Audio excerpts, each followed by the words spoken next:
before you get likes. No, everyone. We love everyone. Love on all angles. Oh, I'm in digital art. Let me go to drawing board because I'm actually drawing today. There we go. Calls from the public. Calls. You guys can actually see my thermos when I drink from it. Whoa. Very exciting. Whoa. He is so proud of that thermos.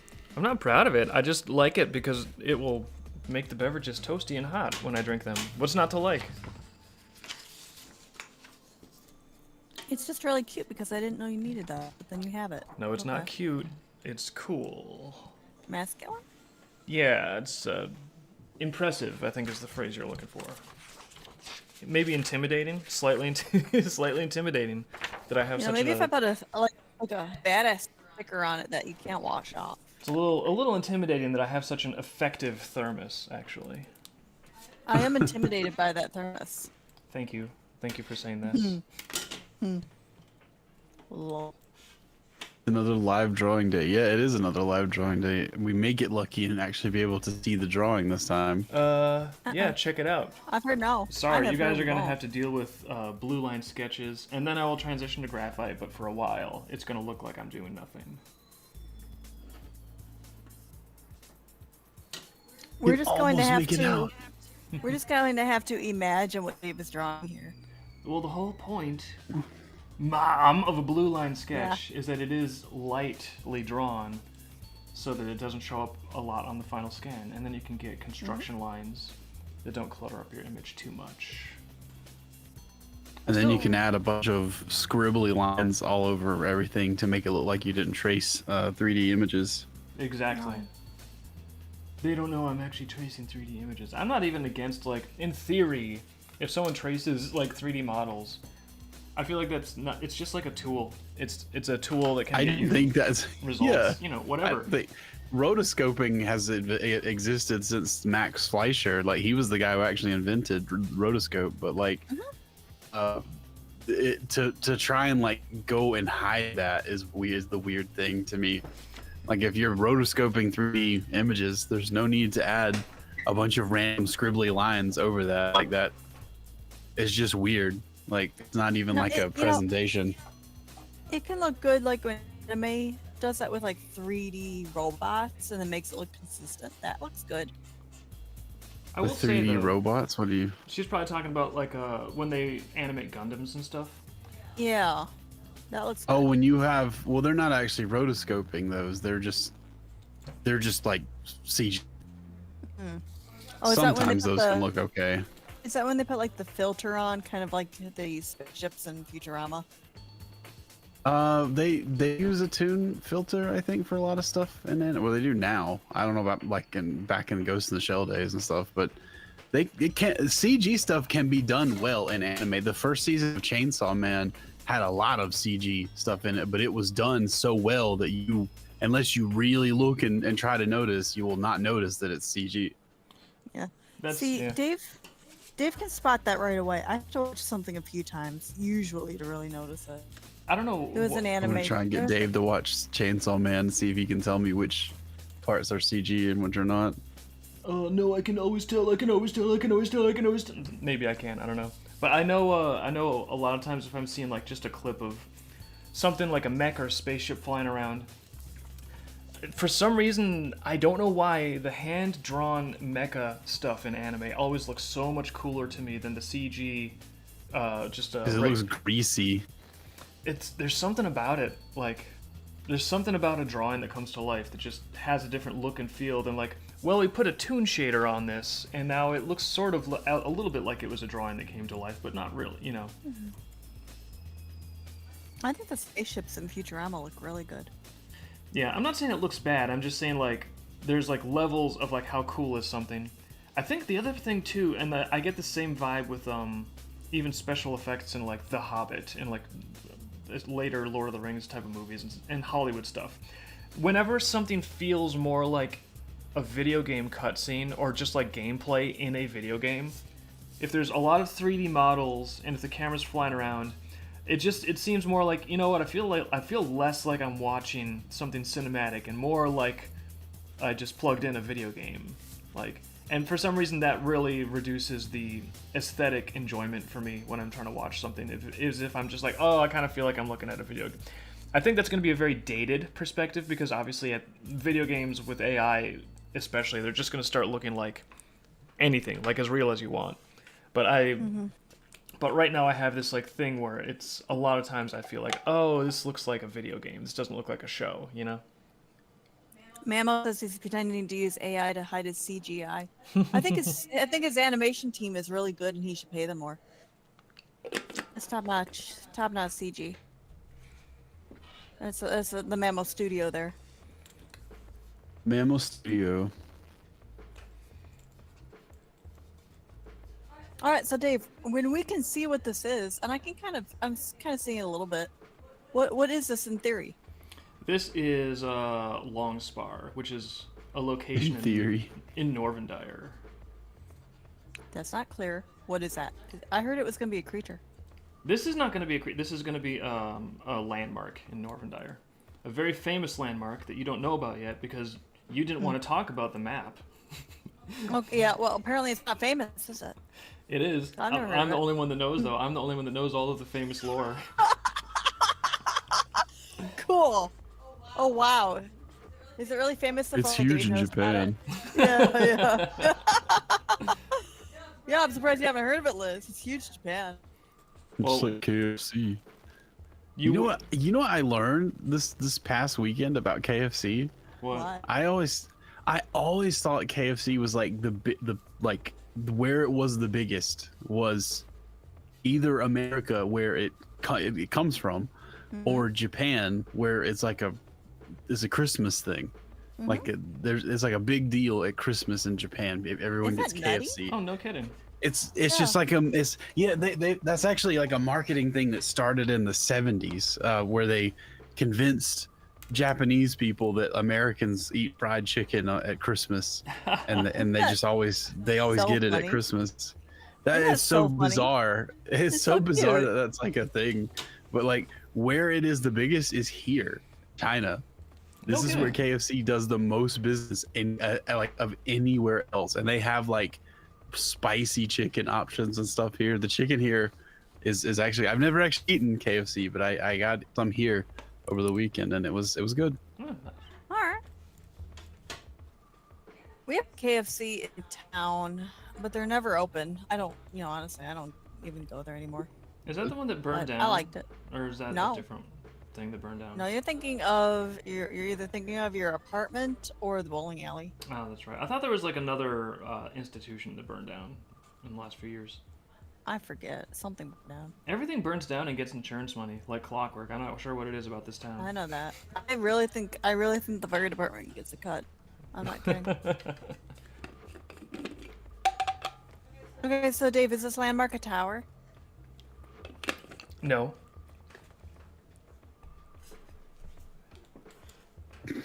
Are you sure? But yes, it is. No, it's an obelisk. It just has some scaffolding around it. I'm speaking for chat. We don't know. You know what?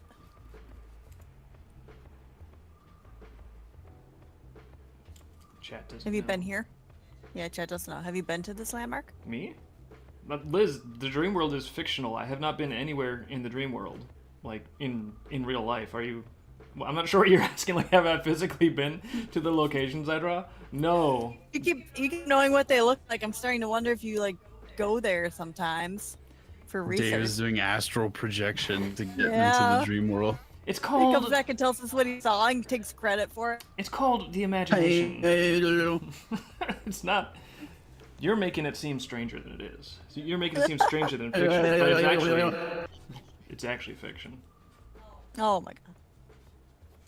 It's stranger than fiction All right. with Will Ferrell. Now I have done some blues, and now I'm going to You do did some booze? Some.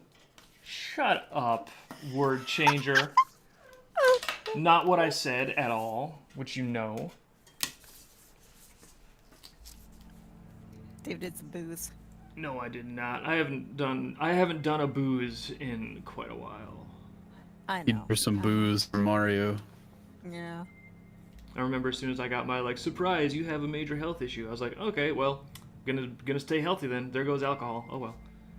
To be truth be told, I do not miss alcohol much at all. No, I know. And Dave, I don't. Yeah. Mamo is shocked that this is fictional, and now we're disappointed and disenchanted. Yeah, I know. I marketed it as a documentary, and I know a lot of people went along with that, but actually, it's all made up by It's me. all made up. Some people fucking think it's real. I know. That's called successful marketing. Some people think that KFC is an American tradition on Christmas, and some people think the dream world is real. We should sell tickets. To the dream world? Yeah, that's a... This Yeah. remote. If you have this ticket when you die, you'll go there. I'm sure there's some teenagers who would believe that shit. I'm sure there's some I adults can who think believe of a that few shit. grown people who would believe that shit. I mean, are we not sort of like recreating a little bit like prepay isekai? Is that not kind of like what Christianity is? Like, hey, listen, if you buy into this, pay your dues, and then once you die, it's gonna be so cool. It's gonna be cooler than you would even imagine, right? You just gotta pay us first. Make sure you're up to date on all your dues, and then you're gonna have the coolest isekai adventure when you die. It's called Heaven. You're gonna love it. Yeah. Yeah, and hey, in high school, actually, you came up with kind of a comic game idea that was one of those. Yeah, I had I didn't watch enough anime, so I didn't understand that this was not original at all. But yeah, I made up like an isekai story when I was in. I love the school. art to that. That was beautiful, Dave. Oh, thank you. Well, a Well, lot back of it. then it wasn't like so common, but yeah, now like every other anime we get's like a fucking isekai. Yeah. Oh no, he thought he invented it on his own. Honestly, he came up with this on his own, and he thought he was original. Well, I mean, the same thing with like a role play game. It's like I just grew up hearing, oh, Dungeons and Dragons is satanic and evil, and you summon demons. Well, I don't want any of that. That sounds bad. But oh, wouldn't it be cool if you could pretend to be a character? And then there was all these like mathematical stats and numbers to decide who wins when you have fights and stuff. Oh, I thought that was like a totally original thing. I love math. Well, if Serious you is what I love about these streams. I come here for the art, but stay for the gaslighting. yeah, pretty much. And I Good say, reason to stay. if Dave can't figure out his gaslighting, it's not really gaslighting. I can figure out my own gaslighting. I think. What gaslighting are we talking about? I haven't No. waited. Tease the artist as he goes. Oh, we've moved on to pencils. Okay, good. We can finally see what you're doing. Oh, it is real. Yes, it's real. You should just It's be in Israel. You should just be glad I started with the blue stage instead of with the writing stage, because the further back in the process you go, the less there is to look at. I could just be sitting Oh, I here know. like going like this, and that's the writing stage. There's nothing to see, nothing at all. And only after no, that is and- done do I move on to like, oh, now I know what to like sketch in with blue line pencils. Well, no, and I know before the writing stage, the staring into space stage, which is like, oh, I guess he's working. I don't know. Yeah, no, honestly, staring into space, like, I've heard this and I fully believe it. Having, like, a lack of sensation, like, basically getting an environment where you have some good solid boredom, that is actually really helpful to the creative process sometimes. Because I think people, especially these days, especially kids these days, I think Oh, these old days. they're so used to like, oh, I always have my favorite song playing in the background if I'm doing something. Oh, and if I'm stopping to eat, well, I'm gonna definitely have like a little clip. I'm gonna have a little YouTube to watch while I eat. And oh, when I'm chilling, I got like this show going on in the background. And then later on, I'm gonna play. Like, there's always something. There's always some very distinct sensation that is sort of like occupying people's attention. And that's not necessarily inherently bad. But if you want to stop and try to generate something new, like all of that noise is going to kind of cloud your ability to like just let your imagination take over. So I think being bored is great because that is when the imagination, like, I think that's when I developed a lot of my imagination powers, was like school assembly meetings in the auditorium, which I don't even. Imagination powers. Yeah, no, seriously, you sit there in the school auditorium assembly and you're like, this is useless and boring, and it's like watching paint dry. So I am going to imagine a Tyrannosaurus Rex stampeding across the stage and eating this person right now. and then, you know, get some robots and lasers in there, and before you know it, you are just having an absolutely wonderful time, and people think you're just like an attentive, good person. It's crazy. Yeah, people think you're a good person. You're actually matching dinosaurs. You think Nobody I'm needs you to think know. I'm a good student? Actually, I'm imagining your death right now. Yeah, yeah. You know, you say imagination power is like the dumbest thing ever, but I know a lot of kids don't have that now. I don't know if that's true, but it's something that I would like somebody could easily like get me to be like old person scared of it. You know, it's like, oh, old person, are you afraid that kids these days they don't even know what a zipper is? They just pee everywhere. What, really? Oh no, I'm worried about the youth. Like I think kids know what zippers are, obviously, but if someone told me, yeah, kids these days they have no imagination because they just log onto their screen time and then that's all they know, I'd be like, really? That's terrible. Teach them to imagine. Teach them the charms. Okay, so we're kind of wondering, how did the spear get through the rock? How did the spear get through the rock? Well, this, which you would know if you wanted to have map talk time with David before he No. started drawing things. Ha. This is what did I call this? Let me look at my little text document. I don't have it all memorized yet. Now, I'm sorry, I suddenly had dishes to do when you wanted to talk about the map. I know you chose to do dishes, which I am grateful for, but now you don't know about what is this damn place called? I need to Oh, you made alphabetize this shit. Yeah. Anyways, it's called something. But this Spirally You don't rock. even know. but You don't this even is know. this is the spear of Day Raider from the Xtola Wars, and his spear, you know, he's a big hero, figures big in Andorra history, very important, helped to fight off the Serapeans when they're invading the region early on in their history, and he had a spear, as it turns out, that was pretty badass because somebody beefed it up with their power to make it effectively like an indestructible tool, and so this is his spear thrust through an obelisk, probably, legend goes, originally captured from the enemy camp. I don't know why they were hauling an obelisk around. But so it's set up, his spear is through it. It's kind of like a victory monument called hey, look how badass we are. This is the spear of Day Raider. So they have a whole like sort of township area that grew up around this. And during the last War of Powers, very, very favored place for public executions because they would just hang people right off of it. Good. So You the could say- War of Powers is like chronologically later than the Serapean invasion. Yeah, the Serapean invasion did involve powers use, but then they don't call it the last War of Powers because it wasn't the last war with powers. After they beat off the Serapeans, no pun intended, then they were all like, yeah, we won, awesome. And things were pretty chill for a while Day Raider and his immediate ancestors were in charge of Andaruna. But eventually other districts and other high houses were like, you know what, how come you guys are the ones in charge of Andaruna? We should probably get a system where we split this up and we get a chance to be in charge of Andaruna. And a few hotheads later, and wouldn't you know it, there's a war, and the war starts escalating and starts getting pretty vicious, and then there's a full-blown, basically a 7-way war in Andaruna where there was no prohibition against powers use, so everyone was just like using their powers however they wanted in the conduction of this war, and it basically ruined the whole city again, and then they had to rebuild shit after that. Again. Again. I like how you whenever you say Day Raider, it sounds like to me like you're about to say David, like you named this after yourself. No, he is not. David is not Day Raider. I've never even done a nighttime raid. I'm a raidless David Raider. David Raider. David Raid Shadow Legends player. Kids these days, they don't know how to imagine. They just play Raid Shadow Legends all day long. It's so sad. Kind of sounds more fun. Raid Shadow Legends? If you like video games, you should check out David Raid Legends. I'm gonna be that lame Not old person, sir.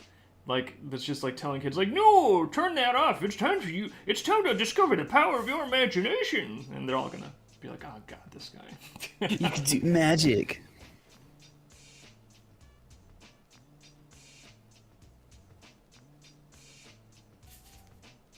Which part of the lore book is this then? This is gonna be in I the. know I know you're in Andaruna. in the book, but what part of Andorran is that? This is in Norvendire. No, I know that, but is it like lore? Is it like okay, so it sounds like where we are in the lore book is we're looking at like just the whole Norvendire district section of the book. Sounds like someone's not familiar with the index that I created. Ugh. But yeah, seriously, like there's a section of the whole lore book that gets into like, oh, cool Dreamworld locations. The most elaborated one is going to be Andorruna, and Andorruna is so elaborated that each district is going to get like a little individual map and a little individual write-up called, oh, here's some of the cool stuff in this district. Oh, hey, well, okay, pompous librarian. I don't read books that don't exist. Well, that's what I'm doing. I'm working on it. God damn it. Yeah. Is it done yet? Can I back this? Yes, Liz, you alone can back this. I'll show you right where to pay. You have to pay in washed dishes. That's the currency of this campaign. I know that. I'll get busy. To clean out your coffee. You're actually fine. You're caught up. I don't know. Dishes have been good lately. I'm not done. I was gonna be like, I'm gonna Never embarrass done. her on stream so much, but it's like, no, she's helping and pitching in around the house. She's being like a really supportive, awesome spouse. I don't know. Now I'm just lost. I don't know how to mock her on stream. I made a problem. A problem has arisen. Problem has risen. Problem has risen. So Dave is reading a book that my dad gave him. And it was written in like 1910, and it's by the same guy who wrote the Tarzan books. Yeah, Edgar Rice Burroughs, I think his name is. Yeah. And apparently in this book, from what I gather, and you haven't gotten all the way through it, but apparently this guy goes through a cave to Mars. Yeah. Yeah, where he can breathe, and there are Martians on Mars. And he punches one, and they're like, wow, that's really cool, you can be king. Well, he Is doesn't. this Robinson Crusoe? No. No, this is Robinson- a princess no. of Mars. Correction. He punches a Martian in the face and kills him.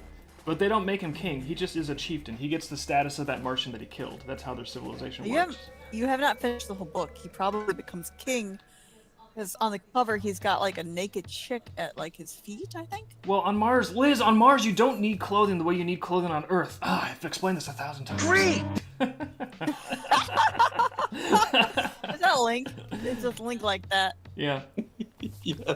But yes, and Liz, He's a hero too. story totally makes sense. He explained it because it's actually really cute reading what someone in 1910 imagines Mars might be like. So he's like, well, Mars has less gravity than Earth, and it's smaller. Which means that if you were on Mars, you'd be fucking super strong! And so he has this guy like, oh, I'm on Mars, and I'm stronger than all the Martians, and I can jump higher than everything, because I have these, like, Earth-bred muscles and bones that just make me tougher and more incredible. So now I can just punch Martians in the face and kill them if I want to, and they respect me for it. Hey, chat knows this is John Carter. Yeah, Yeah. you know John Carter. Who Yeah. is totally not a Mary Sue. Not the strongest and the best and gets all the women. He punches all the communist Martians. Obviously not. Yeah, he does mention at some point that the Martians are filthy, filthy collectivists, and that's partially why they're brutal and unhappy. It's like, okay, calm down, buddy. Oh, yeah, they made a movie about the story. It didn't do well. Yeah, I can imagine. Memo, you're not in Minnesota, so we can't talk about that. Uh-oh, are they putting hot topics up? No, we got to talk about a book that came out over 100 years ago. I think that has cooled sufficiently to be safe conversational material. That's what I'd be doing if I went to Mars. I'd Yeah. be fighting people and taking their girlfriends. Yeah. No, that's literally what he does. And like, but it's so funny the way it's written because it is sort of like I was even talking with Liz about this. It's like, yeah, this is like absolutely like a Mary Sue or a Gary Stu, if you will. He's just like super cool. He's good at everything. He's stronger than everyone else. He didn't really seem to like have to earn it or do any work for it. But it's like there's different styles of story, right? In some stories, the hero like Hercules or Odysseus, they're just stronger and smarter and better, and that story's function is to raise up something that we should aspire to be like. It's like it's a heroic story. It's like, oh, here's what you should set as like a standard. This is what you want to be. You can't really match this, but this is like what you want to be like. And that's a So basically, the main character is not there to learn a lesson. He's there to just inspire us to be like this. Yeah, he's basically there to be like, look how awesome I am. This is how you should be. I'm setting up like a standard, like an icon, an ideal. And then like there's another style of story where it's more about and if there is, obviously there's also conflict in these hero stories, but the conflict is all external. Generally, you don't have the heroes like having an internal flaw, because the other style of story is you have a character that has some sort of internal flaw that they need to overcome, and the plot events of the story force them to address that flaw and have some kind of a transformation, some kind of a change, and because of the way that they change, they are then able to deal with the story question at hand. Or if they refuse to change, they can't deal with it and they fail, and then that's the structure of a tragedy. But Hey, Dave. yeah. Since you're on camera, would you be mad if there was a big lizard that came on your desk? A big lizard. I probably wouldn't get mad. I'd be a little worried if she got up here on her own, though. Or are you asking permission to come put a lizard on camera? Is that what you're doing? I'm thinking about it. You could just come out and be like, Dave, can I put a lizard on cam? Can I get lizard cam up? I gotta go get her though. Isn't she? I thought she was recharging. I thought she was an idiot and decided to go into the cold corner. Yeah, she did. She came out though. I dragged her. Anyway, yeah, they're saying it's Tarzan but in space, and it's the same author. Yeah, exactly. But it's fun. It's just charming to see his logic. Like, well, this guy is on Mars. The gravity's lower. Therefore, he'd be able to jump way higher than other people. And that's what initially makes the Martians so impressed with him. Is he like, they're about to kill him, but he jumps, and he jumps really, really high. And then the Martians are like, holy shit, this guy can jump like Michael Jordan. Let's actually like be cool with him. Let's invite him to hang out. Like literally, that's what happens. Yeah, and like and then this. he jumped really high, and then we all said he was cool. Yeah, that is it. That is actually it, unironically. And in fact, every time he gets introduced to more Martians, like their chieftain and stuff, the first thing they say is like, well, he doesn't understand it at first, but this is how he starts to learn their language. They're like, Sark, Sark, Sark, and he's like, what? They're like, Sark, Sark, and they gesture. He's like, oh, they want me to jump. They want me to jump. Okay, yeah, I'll jump. Check this out. And that's his like trick. That's how he makes his bones initially. David's. Yes, they want it. They want the lizard. They want the lizard. Okay, who am I They want the lizard. to object to some good Because, old-fashioned you know what? lizard time? It's a punishment for being in the cold zone. She gets punished for being in the cold zone by being on camera. Yeah, which means you're gonna be punished. I don't think she's gonna understand the system of logic. You got to put her like right. If you put her like right here, Oh, you want it there? they can see her. Yeah, I see her now. Yep. Hey, Chomps. Chomps under glass. Chomps confused as hell. Okay, well now she's hiding under my paper. They can't see her now. Don't let her kick my planner off the table. My planner! That was a close call. Close one. She's helping. This is not helping. Those are not little pencil claws, and if they were pencil claws, it would be even less. Just get this creature out of my sight. You gotta share your corner. You're being invaded. No, I am not being invaded. I have autonomy in my corner. Go away from my corner. Yeah, go back on your bookcase, idiot. Not you, Dave. The other idiot. Yeah, I was gonna say, when have I gone under a bookcase? Excuse me.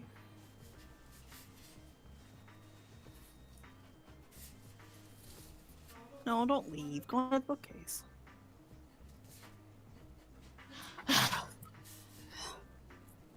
Difficulties? Yeah. Oh, you're gonna be warm. You have no choice. Lizards don't make their own decisions anymore. Well, when they make their own decisions, they go into the cold corner, and then they are too cold to do Oh. anything. So Why did she go cold? She loves it. it's her favorite corner. She fell in love with it this summer when it wasn't too cold. She likes it because Liz can't get her out of that corner, so it's the coolest place to be. Okay.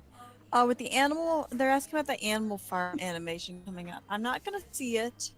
I thought the book was interesting. I heard they added like a capitalist ending and changed it, and there's like an Elon bad guy with a car, and Yeah, that's exactly what uh, that's precisely what I'm looking for when I want to go get some like interesting entertainment. Is I want something that's just like topical about current day political slap fighting. That's exactly what's going to capture my imagination and transport me to some sort of new vista of fantasy. Totally, 100%. apparently Seth Rogen is there, and it's a buddy movie from what I've heard. Really, And Seth Rogen, and it's Oh like, boy. and it's lined up with like the current hot political outrage takes. Oh, what a shock! That's really surprising. I can't believe that happened. yeah, Dude, I what the fuck? The farmers, dude. Fuck, fuck, fuck. don't think they missed the entire point of it. I think they just didn't like the entire point, and they wanted to make it their own.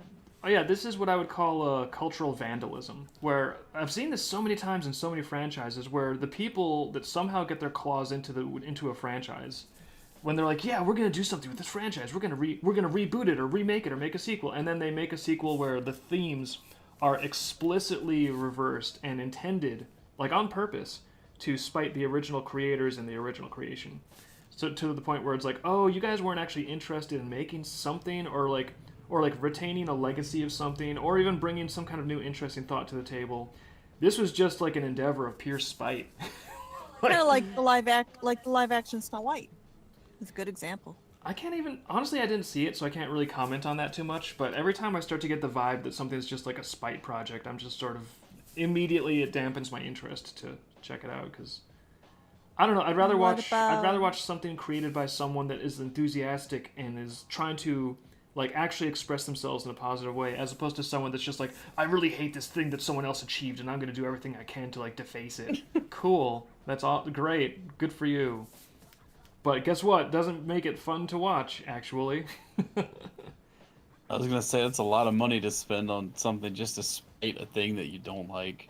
Well, they do. Just to replace it. I mean, Replace it and take credit for it. Millions, hundreds. I think that they're like granted, I imagine the board of directors doesn't think they're going to lose a shitload of money on these things. So I think that there's a lot of like bullshit and smooth talk where they're basically snowing the board of directors into thinking that this is a good idea. But then, lo and behold, they also end up like losing massive amounts of money at the end of the day. But somehow they never get fired. It's weird. I don't know if they care. Like, bummer, we lost like millions of dollars. Oh well, let's do it again. You know, if they can successfully set up a scapegoat, the board of directors be like, oh, I guess that's why. It's not that you're terrible at making movies. It's because of this thing, or because of on the internet people hate women. Oh, if you say so, okay. You know, like apparently they're able to tell something to these codgers to get them to keep shelling out money for their projects of resentment. So, I mean, if they can keep the scam going, I guess they can keep it going. But I'm just not sure interested in, you know, spending my time watching that when I could try to watch something Like, cool. I'm not sure it starts as a project of resentment, but somehow it's like they bring in a director who has like secret goal. Kind of like what's her name, Kennedy of the Indiana Jones. Kathleen Kennedy, yeah. Yeah, Like yeah, I didn't that's a see. little. Again, I'm talking not from experience because I didn't see the latest Indiana Jones movie, but I thought other people were saying that it was something to the effect of Indiana Jones basically had to go on like an apology tour, being like, I'm so sorry for my toxic masculinity and for punching What? people and for being Indiana Jones. This sucks. If only there was like a woman that could show me how to act, that would be appreciated. And then lo and behold, there's a female character that's like, yeah, here's how you should have been. Actually, idiot, jackass. And he's like, thank you. Thank you for educating me, Indiana Jones. I needed that. It's like, okay, this sounds wildly entertaining. That's actually Yeah, why sure. it's been strangely refreshing reading this like goofy old 1910 novel about some super puncher that goes to Mars, because it's like that's all it's about. It's all it's about. It's pretty primitive. It's pretty straightforward, but it's also in a way it is bizarre to have a piece of entertainment that is actually presenting like masculinity in a positive light. Like it's just insanely bizarre because typically it's only presented as like, oh, violence is never the answer. If you're a man and you're acting on masculine urges, you need to figure out how to like be better than that. You need to figure out how to change that. So having some piece of fiction that's like, yeah, actually sometimes the right answer if there's a Martian that's threatening you, sometimes you just gotta punch him in the face and don't apologize for it, by the way, and they'll respect you And for everyone it. will think, yeah, they respect you. Yeah, I don't know. It's like reading a work of fiction from another planet. Like our culture has Yes. been so dramatically transformed so quickly. Because 100 years is actually not that long of a time, civilizationally speaking. So about the animal farm thing they're bringing up, they're saying that they thought they liked Andy Serkis, but this really shows his political leanings. I agree. I like Andy Serkis too, but you know what? I like Hamill's Joker, but I don't want to hear what he has to say about politics. I just don't want to know about that. You know, you got to separate the two sometimes. I mean, yeah, I kind of don't think I want to hear what any actor has to say about politics. I kind of think, oh, they're there to bring a character to life. Are they good at that? That's cool. Do they have a political opinion? I don't care. They could have a good opinion. They could have a shitty opinion. Who cares? If they're bringing characters to life and doing a great job, then they're doing cool things. So. My opinion is like if you're at a restaurant and the waiter serves your food and they do a nice job. Yeah, Stephen King. Like, oh, okay, I'll leave you a nice tip. Good job. But I don't want to know what your politics are. And I don't want your politics to influence what I think of you, the restaurant, the meal, or what I tip you with.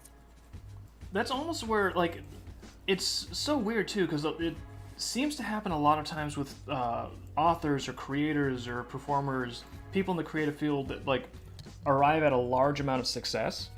It's like they get a lot of creative power, they have success, and they have the ability to continue creating and doing these cool things. And to me, I know some people might think like, oh, well, creating fictional stories, that's less important. Now they're getting into politics and things that matter.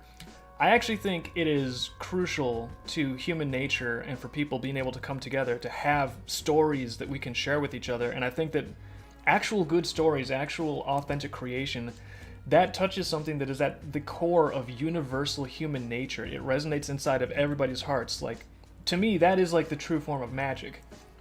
It's magic. Not everybody can do it. It's probably one of the highest human achievements that you can do. So to me, to see someone that has the ability to create magic, and then they get to the point where they have all these resources and they could do so many like incredible things, and then they're like, you know what I'm going to do instead?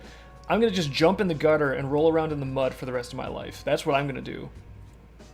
What are you thinking? You could do cool, incredible, magical things that bring people together, and instead you're just going to get into like polarizing, petty, nasty, dirty, ugly slap fights. Like, even if you're on like the good side, it's like it's an ugly thing. It's ugly the way war is ugly. Politics is just war, like, that's not yet kinetic.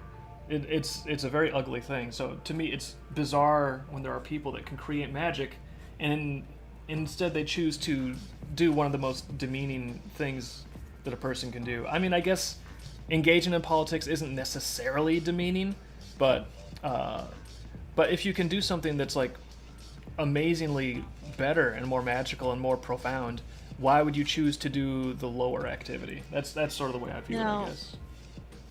I really think it's the sort of thing where they get popular, they surround themselves and pay people to agree with them, and then they think their opinion matters, and then they think everyone should listen to what they have to say because they're very important and right. Oops.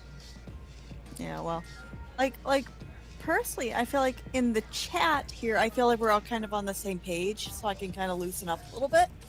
But I don't feel comfortable like telling people to think the way I think about things. I don't even think we're all on the same page necessarily in certain ways. No, like, we don't have to be. I'm sure there's people that are listening to this that have like one set of opinions, and other people have a different set of opinions. And if I turn this into like David's big stream where he has big opinions on politics, I'm sure half the people would probably be like, oh, that is the worst take ever. This guy should stick to drawing cartoons. So yeah, I'm sure people aren't all on the same page, but it's like, that's why I'm glad our focus is something that we are on the same page about, which is like we all kind of like great art and imaginative adventures, and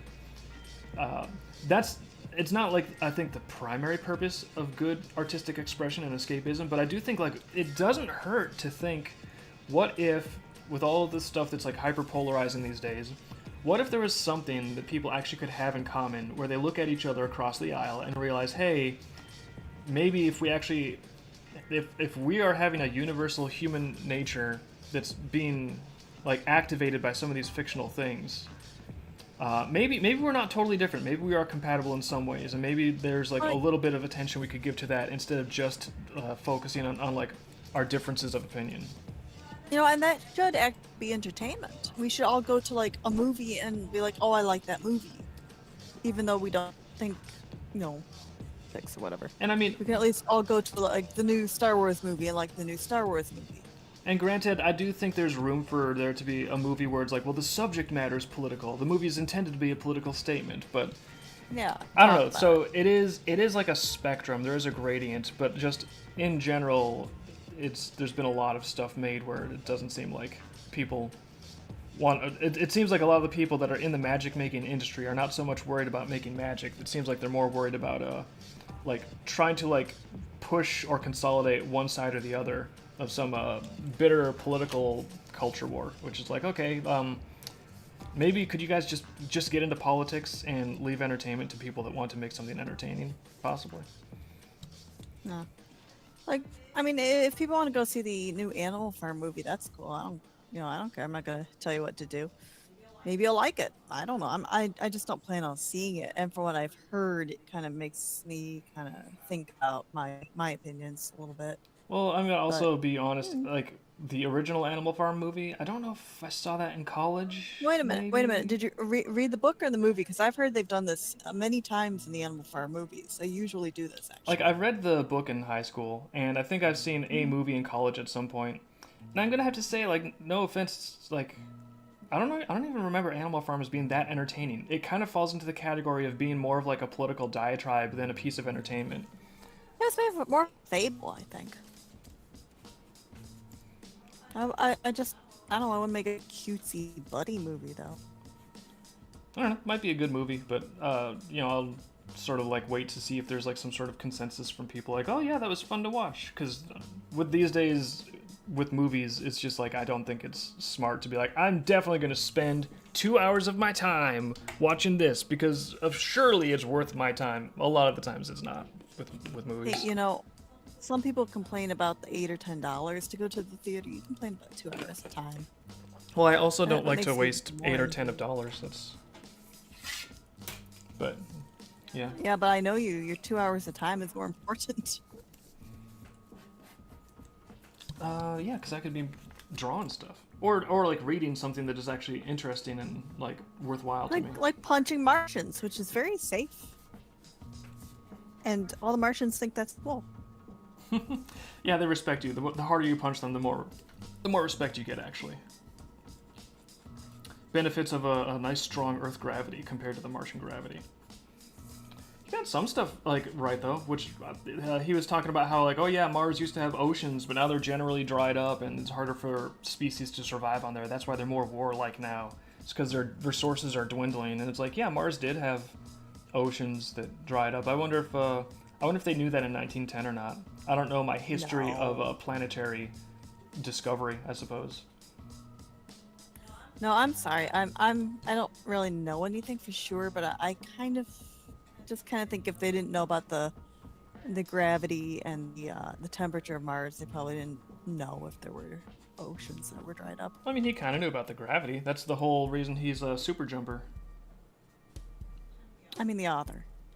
Yeah, the author knew about gravity. That's why John Carter is a super jumper. Okay. That's gonna be a great video game. Super Jumper, the video game. You find yourself alone and naked on Mars. That's the other thing. It's like no one on Mars really needs clothes. Apparently, it's not a big thing there. Wait a minute. What? Wait a minute. Oh, wait, I didn't know he was naked. Why is he naked on Mars? Well, because his clothes did not teleport with him.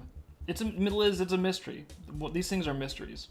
Although I'm starting to think, what's his fame? Like Edgar Rice Burroughs. Maybe he had like a nudist fetish or something. Because we got Tarzan. I mean, based on I'm starting naked. to think this. And we got John Carter's like, oh no, my clothes are gone. No, I don't want to read this book, Firu. I want to hear, like, I really like Dave's way of telling things, because, like, when he tells me what the Bible is about, it is just so funny to me. This is my interpretation, and it don't make sense. That's a good song. Yeah, Mika's got some good ones. I like Mika. Mika just doesn't do anything anymore. Does he need to? I He's got a pretty good discography. I check his YouTube like once every 3 years. No, he's not doing anything. Oddly specific. Look at that. It's once every 3 years. Time to check Mika's YouTube. All right. I have a question on YouTube. I'm going to go back up and check on. Oh, yeah. So, the question is there, like, are we going to do a real-time strategy Dreamkeepers game? Is that skirmish? Or are they just talking about, like, a Raid Shadow Legends thing? Real-time strategy. I'm not that actually up to speed on my gaming terminology. I think skirmish is a turn-based strategy. So skirmish is not a real-time strategy game. And then what we're developing for Ascension is a tabletop roleplay game. And I also think a tabletop roleplay game is different from a real-time strategy. So currently there are no plans for an RTS game. But if someone wanted to develop their own for funsies, you'll have plenty of maps to work off of now. Oh, it's like Age of Empires. I like the Age of Empires. I don't know how we do that. You know what? That would have to be sort of like entering a district's building or something crazy. RTS would be like like Command and Conquer is probably the most classic example I can think of. I've never played that. I don't know. I know Age of Empires. You've never played Command and Conquer? No. Oh, we gotta fix that, obviously. Is there a dragon in it? There are no dragons in it. Then no. What? There's tanks, though. And special No. soldiers. That's why I'm playing. You don't... But there's goofy video cutscenes. The goofy video cutscenes are great. Alright, Dave wants to do an MMORPG. I don't know what that is. A warp. Massive multiplayer online roleplay game. I think World of Warcraft is the best example of that. That's when people are like, oh, I need to go on a raid. Ugh. And then they have like a big schedule that involves going on a raid.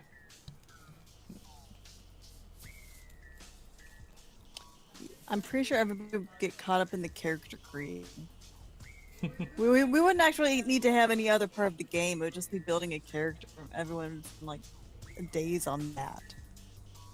And then get tired and be like, I'm good. Days of character creation. Well, I mean, if people will at least be able to do character creation in Ascension. Pen and paper, but still. Not to talk about Command and Conquer.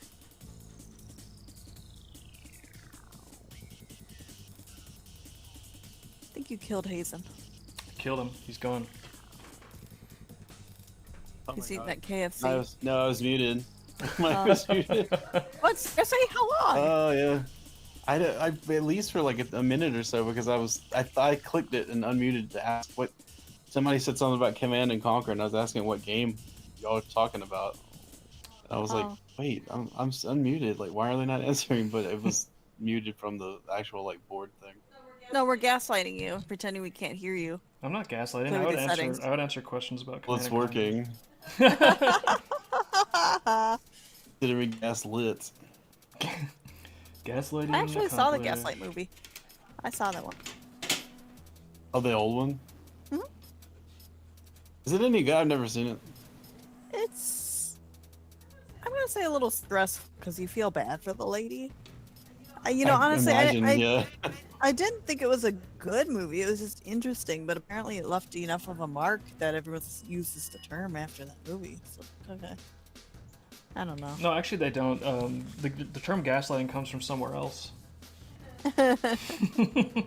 Oh, you see where I'm Comes already from see. When Okay. people were crazy back in the day, they'd turn a little gaslight on and put it on over their head or attached to a collar, so you know they were nuts. The crazy person's coming. There's the gaslight. Reminds We me of did the not joke see of the Gaslight District. I don't know. Reminds me of the That's- joke where it's like, oh guys, I'm putting flyers around. There's going to be a gaslight competition at this time and location, and then you host it somewhere else. A gaslight competition?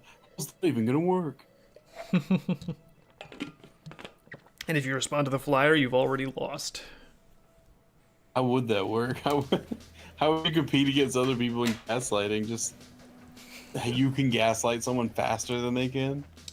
I guess the closest example I could think of would be like the Monty Python argument sketch where he's like, I'm here for an argument. And he's like, no, you're not. Well, yes, I am. I'm here for an argument. No, you're not here for that.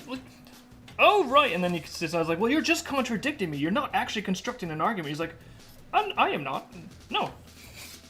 And Literal Looney Tune shit. Yeah.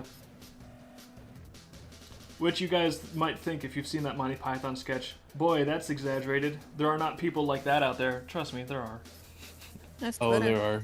That's definitely Twitter. No, it's not Twitter. That is there's some of that. That's on federal. Twitter. Yeah, like that's for sure federal court, actually. That's what I'm getting at. like I've there's this whole like meme on Twitter of like people like actually screenshotting like a real conversation where someone says something and then they get proven like completely like here's like a record of what you said not happening. Yeah. Oh, I've seen And that then one. the- Yeah. And then the person will go, so? Yeah. And they're like, but then that means you're wrong. That didn't happen. Well, who cares? Yeah. And it's like something that person brought. I wish I could remember what it is that was in the little sequential screenshot thing of that. But like that's like that seems. If you had showed me that like 20 years ago when there was not a thing like Twitter, I would have been like that. No, there's no way people will act like that. But like that's every day now. Yeah. I wonder if this behavior used to be as widespread in the past, and we just were not aware of it because it's like, well, there's not like a digital record that everyone can look at and be like, wow, look at this insane behavior. Or I wonder think it's hard to do that in person. I mean, again, I would point to federal You court. just get slapped. But Yeah, or they're like, you're an asshole and they don't talk to you. I just wonder if it's like, is this a new epidemic of like insane narcissistic manipulation, or is this just like, oh no, it's always been this bad. We just didn't have eyes on it until now, you know? I really think people just like to get a little bit of rise, a little bit of emotion control out of each other, and it's kind of funny and fun. Kind of like a hobby. Liz, Trolling people. is there something you're not What? telling me? Do you have some hobbies about trolling on the internet? It was like, no, I just think it's Trolling kind on of the fun. I just internet. think it's kind of a fun, cool little hobby for people to have. I don't have the hobby. It's not like it's a hobby of mine. I just think technically if I did have a hobby like that, or if someone else had a hobby like that, it'd be fun. What's the internet? What the fuck is the internet? But of course, we're gonna see the next level of that very soon if we haven't already, which is someone getting in an argument, like going at it for hours, and then at the end of the argument, when the person is proved wrong, the person's like, "Yeah, well, guess what? I'm not even a person actually, so joke's on you. You've been arguing with just like nothing with an AI." That's already happening. Like you'll see people like that Will Stansel guy on Twitter Oh yeah, yeah. that someone made like a cartoon out of. He'll sit and argue with Grok for like hours. Really? Yeah, For hours? and I think I know why. Yeah, like hours. Like he'll just keep going, and I think people do that because like they're like weird narcissists, and they think like the expectation when you're like very persistent with a LLM AI is that is if you're just persistent and like no, this is right, you are wrong, it will eventually give up and just go, you're absolutely right, and here's why I'm wrong about this, and I know that you're right now. And I think that's like the ideal conversation partner for one of those people. So when they don't get that reaction from, because like Grok doesn't do that. Like Grok will just like stick to its guns a lot of the time and tell you that you're I couldn't get stupid. Perplexity to do that either. I've played with that a little bit. Well, even if you like quote unquote get an LLM to be like, "Oh, you're right. This is the new opinion." Like the next time you log in, right? It's just gonna be like an Etch-a-Sketch. It's not gonna remember. It's not like the whole LLM is gonna be like, "I will now have a different mode of operation for every user." It's not like you're. It's Yeah, not like you're you're not changing programming anything. it. Yeah, there's no durable No. changes. They don't care about that. They just want to like have a fight with someone, and then just like eventually that person go, "Yes, actually, you are right, and I am wrong." Like they think, like a lot of AIs will just do that. Like someone when I think it was Amazon when Amazon first had like an AI thing be like the chat bot that helps you like like preliminarily with customer service where you get to talk to a person. Someone convinced that chat bot that it was like a little fox and convinced it to do like furry role play with it. That's funny. Who paid for that? Was Amazon paying for that? Were they paying for that? Who made money off that? no one made money off that. Probably money We was lost money on that. Yeah, we Yeah. lost money on that. This is actually sounding like a legitimate use case for AI chatbots, is to just basically serve as a panopticon trap containment for narcissistic, like insufferable people, so that they can just stop hassling real people and they can just argue and argue and argue without ever pestering a soul. This to me is actually a fantastic example of like, no, now I'm sold on AI. If it can get these insufferable people to just like argue in basically like a sensory deprivation chamber and spare the rest of us, the world just got way better. I can't wait until someone makes like a bot with some like some open source thing like Quinn, and they just give it like a personality and makes it just like argue with people in Blue Sky. People just never will leave Blue Sky. They'll just stay on that for Yeah. the rest of their life. Well, legitimately, that's why I'm wondering, like, if people are already openly, knowingly doing it, like with Grok, I wonder, there's got to be robots out there. They're just AI. They're not real people, and they are. Like, some of them have to be getting in arguments, and some people are probably arguing with robots all the time, and they don't even know it. Like, they just think, like, yeah, this guy, I'm gonna set him straight. And it's like, no, you are falling for some weird engagement bait. Someone has a robot, and the robot is designed to trap souls like yours forever and drain away your time and energy from this mortal sphere, and you fell for it. And that's how the robots won the war.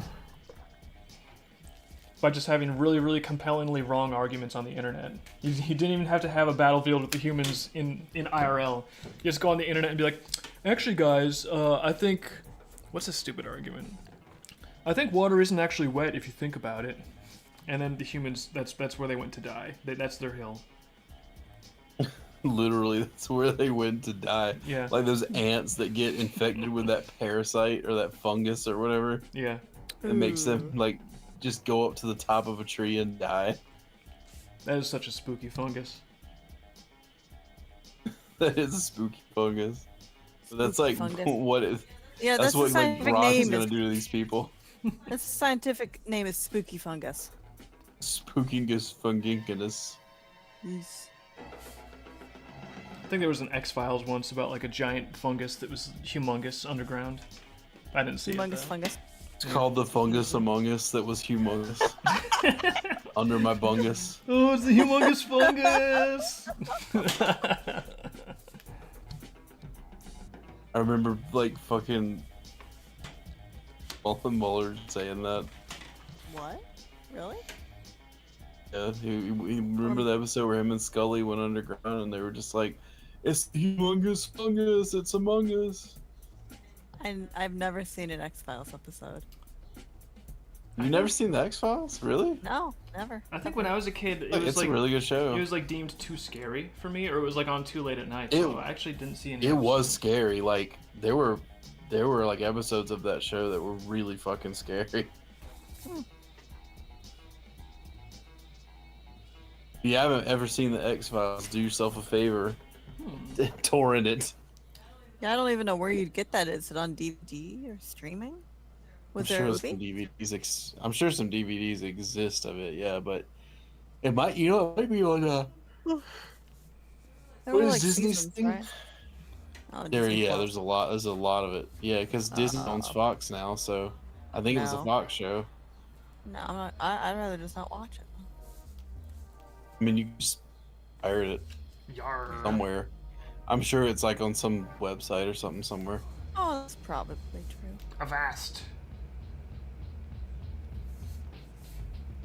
I remember there was one where they were trying to figure out what was in something happened and like someone disappeared or something, and it started out where they were trying to like figure out what happened to this person, and it led them like to this underground like facility that was like a government facility that even though they were like federal agents and stuff that they weren't like allowed to go in, they didn't have clearance for it or whatever, Yeah. but they were so like into the mission or something that they were just like, we need to get in there and figure out like if these people this like it has something to do with this building, and like it's our job to figure this out, but let's just do this. And they went in And when they went in, it was, I don't know, it's just like the way that we actually, like, the show's directed and the way it's shot. It was just like this weird triangle shaped like UFO thing that was in there, and just the way it was shot, like, it made it so fucking like just scary and just frightening. And like there was some guy who was trying to stop them from getting in there, who, like, when he was in there with them trying to keep them from getting to whatever was in there, and he was like so scared about it. Like, I don't remember everything that happened. The way I'm telling it makes it sound really gay, but like that episode was just like, I remember like that really like spooked me when they get in there and they find out there's like a UFO in there. Cool. Yeah, I would get this on my, like, try to watch it for free sometime. That might be fun. How many episodes of seasons were there? A lot. I don't remember how many. They're still going, actually. Their latest season is all about the supernatural reality behind the Epstein files. It's not what you think it is. It's about what was in the little blue and white gold dome building. Yeah. No joke, that would be a really, really cool X-File. Like, they're like Scully and Mulder are on the FBI team, and then that gets taken to, like, Little St. James, and they're like, why are we being brought into this? This seems like a pretty straightforward, brownstone operation that you guys are busting up. And they're like, no, you guys need to see this. And that's how the episode starts. There's just some guy, like, outside the entrance, like, white as a ghost, and he can't speak. Mm-hmm. Wait, They're trying so to, like, interview him. Bill Clinton is bathing naked with Martians? No, it's not a joke, Liz. This would be a serious, spooky episode. This would be cool stuff. Like, it has the perfect setup, the perfect build-up. Like, listen. It's not a joke. I'm just saying what would happen. It's just Bill Clinton inside naked. You guys need to see this. Yeah, it's just Bill Clinton standing alone in an empty room. He's just totally nude. Like, hey, how's it going? Boy, I'm sure glad you opened that door. I thought I was never going to get out of here. Then Scully and Mulder are looking. There's like 37. There's like hundreds of doors in this hallway, and he's like, behind everyone. And he's like, yep, everyone is Bill Clinton. It's Bill Clinton naked. That's what they were doing on Epstein's Island. That's where they were cloning all these like celebrities that died. Oh yeah, what if that's an interesting angle? What if it's not so much that it was like, oh, it's just a sex trafficking ring, but they're actually harvesting genetic material from these powerful celebrities and politicians, and then like making body doubles of them to replace them. Wait, so Dave, it is like House of Cosby. Yeah, it's like a House of Cosby's. Actually, that's like the House of Cosby's. That's probably why it really got taken down. It was getting too close to the truth. It's a House of Cosby's.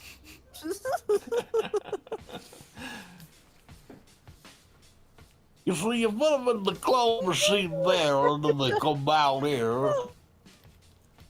I'm of the opinion if we just start making episodes of that, he'll never know. We could do it. House of Cosby's? Oh no, he'll know. Oh, Bill Cosby? His eyes will snap open inside of the coffin where he slumbers. He just has a sense when there's a House of Cosby's episode I don't think dropping. I don't think he's dead. I don't think he's dead. I didn't say he was dead. I said he was sleeping in a coffin like a fucking undead creature. Well, I'm sorry. I assumed the worst. Although sometimes you gotta wonder, cruel of me. how must you feel if you're Bill Cosby, right?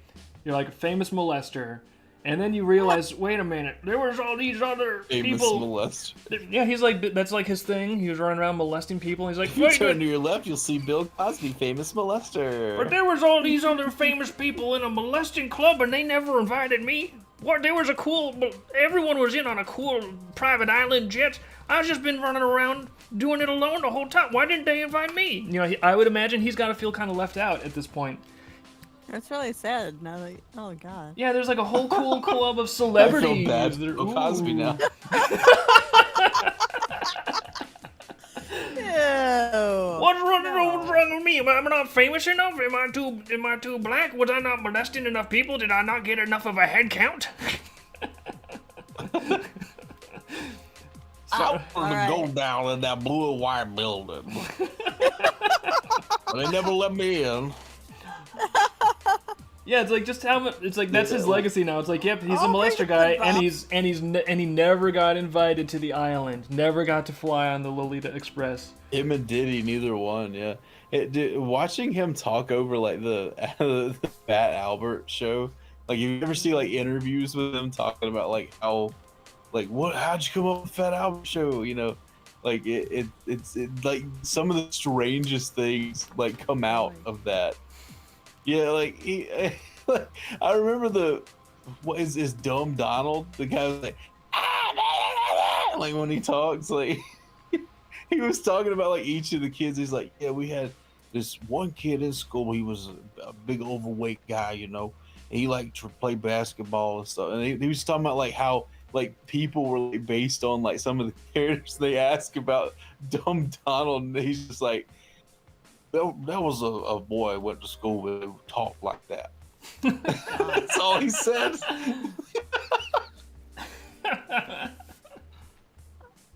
That's all I had to say. I believe him. I have no cause to doubt Bill Cosby. He seems like a stand-up guy to me.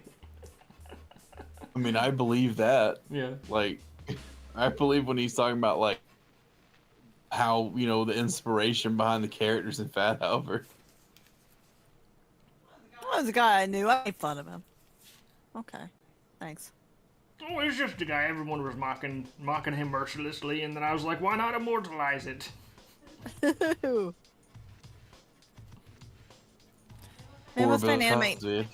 Man was trying to animate Nama and Grok, but it keeps on assuming those horns are ears. Well, Dave, once again, character design outwits the robots. You proud? Grok? Get it right, Grok? Maybe Grok is just gaslighting you, and Grok is like, I understand this completely, but I just want to fuck with you. Grok is trying to protect your copyright. Thanks, Grok. Yeah, I wish Grok would like let you tag things in the pictures, Yeah. and like let you like, hey, this is what this is. Before I understood AI a little better, I seriously thought that was what it was. So you had to like go in and tag or like outline stuff. When you're trying to model, you do have to do that. Oh. That's where those like power words or whatever they're called. What do they call it? Trigger words. Trigger. Why did I say power words? The trigger words for like a model or Laura. That's where that comes from. Is like people tagging stuff so that it makes it in. Dave, is that an aqueduct? What is that? This is a sky moat. A what? Oh, is this another thing that you don't know what it is because you didn't want to talk about maps with me because they were really fun and cool and you didn't think they were really fun and cool, but they were? I don't think that was Now on you your map. know. Well, you'd be mistaken. Hey, you missed, pal. What's the name of that one? I don't know. That's a... Oh, hey, you missed, pal. Yeah. No, I mean the name of his Sky Road, whatever, Sky Bridge, whatever that is. It's a sky moat. Some of these are speckled around Norvendire. The reason is, during the last War of Powers, they were having a war, and they were using powers. Fortifications were a pretty big thing, and one guy had a power that actually enabled him to make ridiculously extended, like, brickworks that would just, like, look almost as though they're unsupported, looping through the sky. So he could make these, so they could construct castles where there's no approach except for going along this, like, insane walkway where obviously you can't push an army up that thing, and no one's going to come in unless you want them to come in. And so that's a sky moat. It's a really thinly constructed elevated walkway that's designed to be like effectively the only feasible approach to a fortification. And they called him Bridge. Damn, son. They called him Bridge Maker, and he made the bridges. And they called him Jeff Bridges, yes. They called him. They called him Donald the Sheep Fucker. Now, why they called him, you may ask. We don't know. That old I know. That's been lost to time. That's like an Irish joke. Yeah. That's an Irish joke. Yeah, like the guy, like, you know, like a guy meets a guy in a bar or whatever, and he's just like, oh, you know, I built like 3 bridges around here in Wexford. But do they call me Donald the Bridge Builder? No. And he's talking about all the stuff he's done. He's like, but they don't call me that. You build so many bridges and you build so many houses and you save so many people from fires. but you fuck one sheep, and suddenly you're Donald the sheep fucker. All right, so sky moat, just a fancy old-timey word for aqueduct. No, I'm pretty sure Dave's got differences between aqueduct and sky moat, don't No, an you? aqueduct like makes water go back and forth. A sky moat is just it's like a super scary elevated pathway that looks almost like it would be physically impossible to build with conventional means. But it was Okay, this so this one crazy guy that had a power that just did this. We don't know what the sky moat is for, but it is there. Cool. Did I not? I explained what it was for to you. Were you not paying attention? I haven't read the book. Were you tuning me out? Should I have used that tone of voice? Pretty sure that's impossible to tune out. Pretty sure the neighbors wish they could tune that out, but they can't. Oh yeah. If you narrate this book in a really high-pitched, annoying voice, I'll definitely pay attention to what you're saying. The book commentary. I have to do stupid voices to keep me entertained. The neighbors are going to be so excited when they periodically hear over the next several months, Liz, it's map time! Oh, that sounds like hell. Take a journey with me! That'll be one of the stretch goals to have Dave do commentary, like audio commentary in the book. As read by It'll the all just author. like that. Once upon a time! It's like, oh, You that's the author? It gives a whole new flavor to the, Oh god. No, I had this terrible idea. What if we read all of our customer service emails on stream in Gollum voice? Or we could just do like what no. Maddox used to do, which is every time he gets like a fan email or question or something, he reads it as though the fan is like just like totally like he reads it like this, and he's like, "Hey, fuckface, what? Like, so I guess you had a stupid question." And like everything he does, he always reads it as though the person must be some sort of I don't know. And then over time, people gradually realized he was not doing that for comedic effect. Like that was his authentic his authentic take on other people. No, I believe that too, from what I've heard. He is a terrible creature. I always thought he thought that. I always kind of thought like he didn't. He knew he kind of like realized like most people you meet in life are just kind of dim. But I didn't think that he thought he was like a super genius or whatever. I thought that part was an act, but he really does think that, yeah. Obviously. There's a lot of people that fall right into the front loop of the Dunning-Kruger curve. I'm just saying we read the customer email like normal, and we reply in a mature way, but we read our mature reply in like a sarcastic Gollum voice. Well, that's not very nice. Sarcastic Gollum voice. I can't do it. Dave will have to do the Gollum voice. I know the Gollum voice. I don't know what a sarcastic Gollum voice is. Just unhappy Gollum. Oh, unhappy. Well, yeah, all of his voices are unhappy. Gollum is not. That's what sarcasm is when you're unhappy. That's Gollum. He has not learned that he has to be his own source of happiness. That was his pathway in the Lord of the Rings. Is he's supposed to learn Gollum? Happiness comes from within. It doesn't come from a ring. It doesn't come from trinkets and gifts from the Dark Lord or the ability to be invisible. You have to be happy with you. Maybe Christmas is a little bit more. Exactly. The Grinch got it. This is why the Grinch was not thrown into a volcano. Gollum failed. The Grinch should have like went to Gollum and like taught him Christmas stuff. Yeah, the Grinch pulled that off in like 26 minutes, and Gollum needed 3 movies, and he didn't get it. I feel like that'd be a fun little 5-minute short. Is the Grinch babysitting his idiot nephew Gollum for the weekend, and he's just trying to get Gollum to stop like rushing around his place, getting into the cupboard, and the Grinch is just getting progressively more frustrated.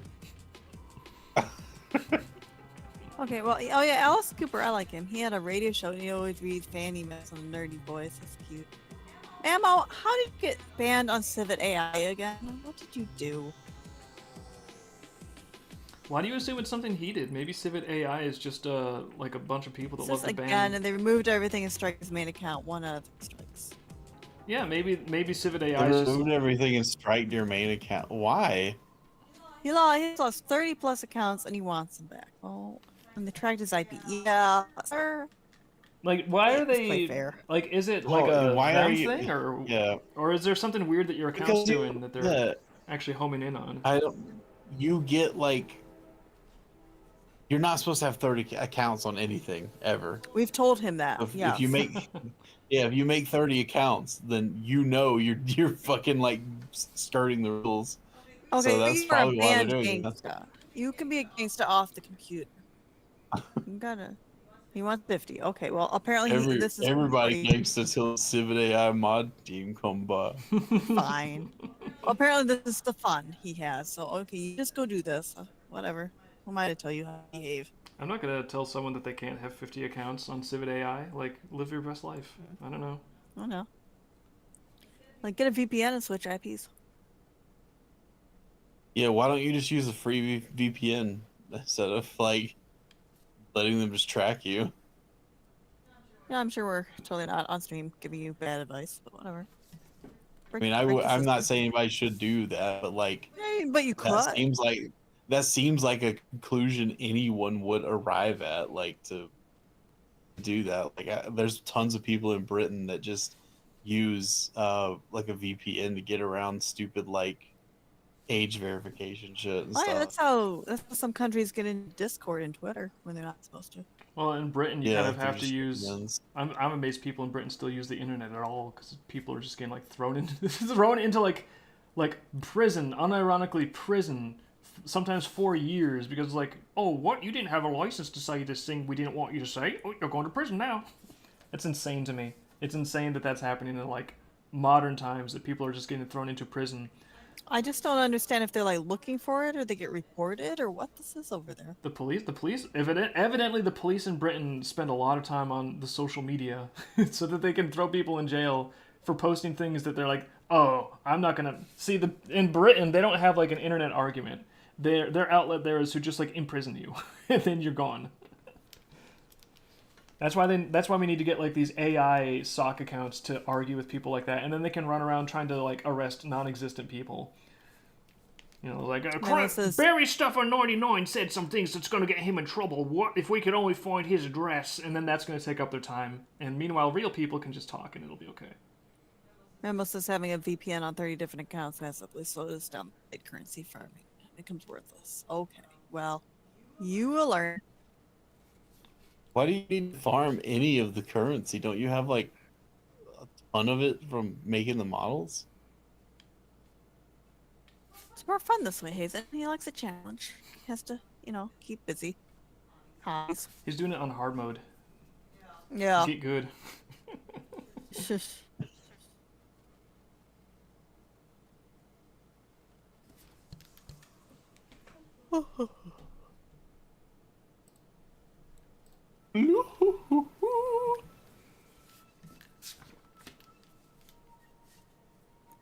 Oh, that's a very pretty sky moat or whatever you said that was. Thank you. You got it It right. did send it between accounts. Yeah, Memo's live in herd mode on Civet AI. Cool. I don't know, man. Don't make like 30 accounts. Unless you want them to catch you. I swear, I think they're looking for you now. Yeah, at this point, if they're really tracking you down, one account, yeah. If they're really tracking you down that hard, at this point they'd probably just actually watch for like, well, okay, well, it's the guy that does all this like, whatever it is, these Dream Crappers images. So if a new account pops up doing a bunch of that, we'll know it's probably our guy. Dream Crappers. Yeah, well, they know you by sight, sir. You're not slick. They know you by smell now. They can feel it in their bones. He's the Dream Crapper. King Dream, they call him. He eats dreams, and he craps dream residue. Well, he's smart. He is smarter than them, so you have fun. If you're smarter That's than not them, how that then ban them from it, and then they're the ones getting banned and not you. Are you really smarter than them if you keep doing this? That's what you gotta like do a domination move. You have to ban them from Civet AI and be like, now you know who is the king. Who is the king? I am the king. Just 40 chess he's playing with. Oh, 40 chess, jeez. Oh, I follow a guy who is constantly, I don't see who he argues with, but so I only see his one-sided arguments, and he's constantly yelling 40 chess about stuff. All right. You're pretty funny. That is pretty funny. I don't think there's actually a 4D chess game that anyone like. I keep on hearing about it, and it's like, has anyone made made it? Can I try it out somewhere? I thought there was like a joke, like, like in Star Trek, like a space chess where there's different layers of boards together, and that's chess. Is that a thing? So is it like a Star Trek? I think that's Star Trek, the first season with like Kirk and Spock Yeah. and them. Space chess, I and don't- there's a couple levels to the board. But I'm not sure Yeah, if that'd be I don't 3D know. chess or 4D chess. I don't remember what they called it. It was something like something like that, you know, like interdimensional chess or something. Something nerdy. But I don't know if the rules really exist. Yeah, like, I feel like if the whatever that is, if that really could have existed as a game, like the game would exist. Like Hasbro or somebody would have made like a game kids would play. Yeah. I don't think kids would play that. I don't think they would either, but that don't mean they won't buy it. Maybe if they put like Star Wars figures on it, they would sell it. Yeah, well, Star Services Trek. has 3D chess. Star Sometimes Trek, they yes, with Star sometimes Wars they- characters. Yeah. Sometimes they played it on The Big Bang Theory. Oh, I believe that. It does sound I like believe that. Yeah. I would now believe that, and it has immediately destroyed my interest in it. Oh, Big Bang. Dave's like, nope, not interested. I always had a problem Yeah. with the casting. The casting of that show drove me nuts. I think the casting is fine for what they wanted to do with it. Just the whole like just the premise of the show and like what it targets, and I don't know. It's just like It went you on for too never long. you never actually see anyone who's like a dweeb or whatever like watching that show. It's always like old like 40 to 50-year-old like American women watching Yeah, that show and like laughing along and going, oh, my kids are so crazy just like that. They like Mario and Star Trek. I think Meat Cannon did a really good animation on that. Meat Cannon. Meat Canyon. I don't remember. Pay attention. I want to make a parody of his channel now called Meat Cannon. Shut up. It's me, the Meat Cannon. I'm getting Shut a. up. Who are you? I'm getting a I'm visual you, of but that stronger. that is so disgusting. I tried to be relevant and hip and I failed. I should go to The Big Bang It's just Theory. like a howitzer that fires steaks. Yeah, it's like a cannon, but instead of grape shot, it's just like a whole butcher's worth of like, oh god, no. It's just land Okay, now wait. flying at you at 800 miles an hour. I think the proper name is Meat Canyon, right? Canyon. Yeah. Yes, much more I normal said Meat name. Cannon because I just don't care. Meat cannon. Yeah. We're all you. Cannon is funnier. Meat cannon is I know. funnier, actually. Oh. Someone should tell this guy, it's like, hey, pro tip, you almost got the perfect name. No, you should Wrong. impersonate him. You just like take over and become him, but you're Meat Cannon. So just aggravate him to know and control him. Like, you just got actually your take his meat cannon in animations my and meat repost them on a canyon. different channel. It's like, this is the Meat Cannon channel. Put like a very Yeah. slight color filter on it or some shit. Like imitate his avatar, but change it slightly and become Meat Cannon. It's like, no, these are different animations. You can see these ones are more bluish. It's like when they just- swap the colors a little bit up with Yeah. like some episodes YouTube. Yeah, like it's just transparently ripped off, and that's the joke, is that it's like, no, my animation, they're like more blue, so you can tell it's different. These ones are blue. These are And I comment over copyright it. different. I Totally different. pause the filter. video every 6 seconds and go, oh, what a good laugh. Yeah. No, even like the less effort is put into it, I think the funnier. Just color tint it. You're like, I don't get why you guys even think these are the same thing. Mine's like way more blue. I like the joke of it being like that is so low effort. But like what I think is funny is if like effort is made into like effort's put into like making it be less watchable. Yeah. Like where it's actively like a worse video that they're claiming is their own original work. Like every I don't know, every 15 seconds you just cut in like 2 seconds of a past presidential address and then like go right back to the cartoon. Just totally breaking What? whatever yeah, pacing and because flow like is there. fair use, what people do for fair use stuff is if they like clip something from someone else and they put it like on YouTube, they'll comment. Okay, it's like commentary like will help you like claiming that it's fair use. Yeah. So like you'll you'll they'll upload like a video of that big fat woman that just like eats all the time and farts on camera or whatever. It was her name Chantal or something. She like Foodie Beauty, that's the channel. Do not go look that up. But like there's people who just like really for whatever reason obsessed with her, and they'll clip stuff from her thing and then they'll pause it like seriously every 3 seconds and they'll go, "Oh my god, did you just hear that big, she just ripped ass, oh I can't believe it guys," and then they'll just play the video. 3 seconds later they'll pause it. "Dude, she's eating again like a big donut, what the hell, I don't get it, what's going on, isn't this crazy guys?" And then they'll just like play the video for 3 more seconds, pause it, do it again. Does anyone actually watch that? That sounds like it would be so boring to watch.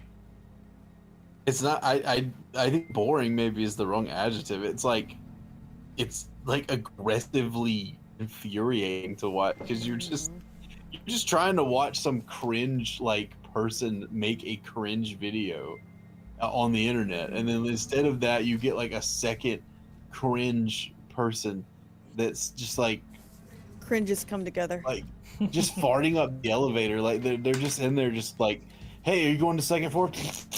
"Me too. Can you hit 3?" "Actually 4, man. I was just joking." I think I've seen. Like, can you videos like imagine that.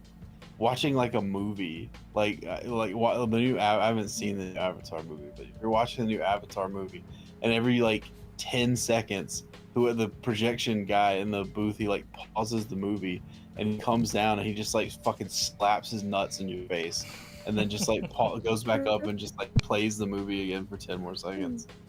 That's what it fucking feels like to me when like those videos you see anything like that. I think I saw one of those like years ago. I was trying to find a video, and it's like I knew what it was. I don't remember what it is now. But I was trying to find a video, and I was like looking it up, and then I was like, "Oh, here it is! I found it!" And then I was like, "Yep, here it is. This is the video I wanted to watch." And then suddenly it stops, and some person's like, "Whoa, can you believe this? Whoa, this is crazy!" And then the video resumes. And I was like, "What the hell was that?" Anyways, yeah, I'm watching the video I was looking for. Ooh, man! And like within 1 minute, I was just like, "This person is so annoying. I'm not watching this. Nope, this is not it. I want to watch the video, not some obnoxious person." Injecting themselves in between me and the thing I wanted to watch. The worst is like when they're really trying so hard to be like entertaining, and they're just like, oh, I can't believe it. This guy did this thing. Oh, what? Oh, it's so unexpected that he would fail. Or you'll have someone who's like just completely, like they don't need to be there. Like there'll be these videos of people like they're just cutting together like memes or like just trending videos. They'll just make like a cut of those together. Yeah. And then they'll pause it like every not even they wouldn't really pause it. It's just the video will play, and then you'll just hear like some really like effeminate guy come and go, "So I saw this video and I thought it was very interesting. So so much. That's scary. Don't do that. I saw this video on YouTube and it's just, I can't believe what happened." Ah, Just shut up. Shut the fuck up and let the video play. Hazen, You how many stole them people- all anyway. How many people have you gotten there? How many people have I got in my over bag there. of tricks? Yeah. Do they have names? How many are over there? All of them. 7. I think I'm outnumbered. I'm not The gonna argue Killer with you. 7.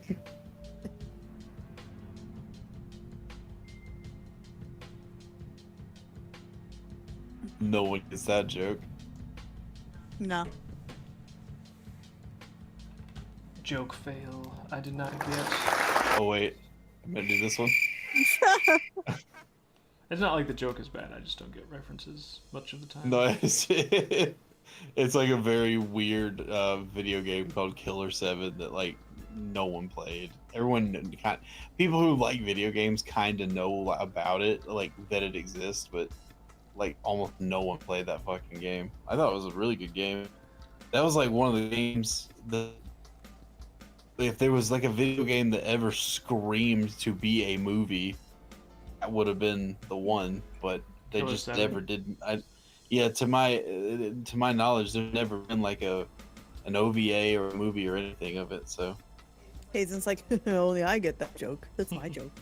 Oh, like, what was the overall premise of the game? of Killer 7, Yeah. it was like there was this group of assassins that were called the Killer 7, and they were like each of them in the game has like their own like abilities to do things, and some of them are really fucking weird.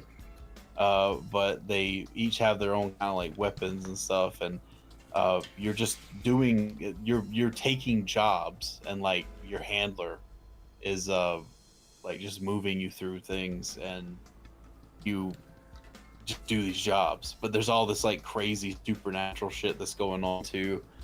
Most of the enemies are from this cult called the Heaven Smile cult.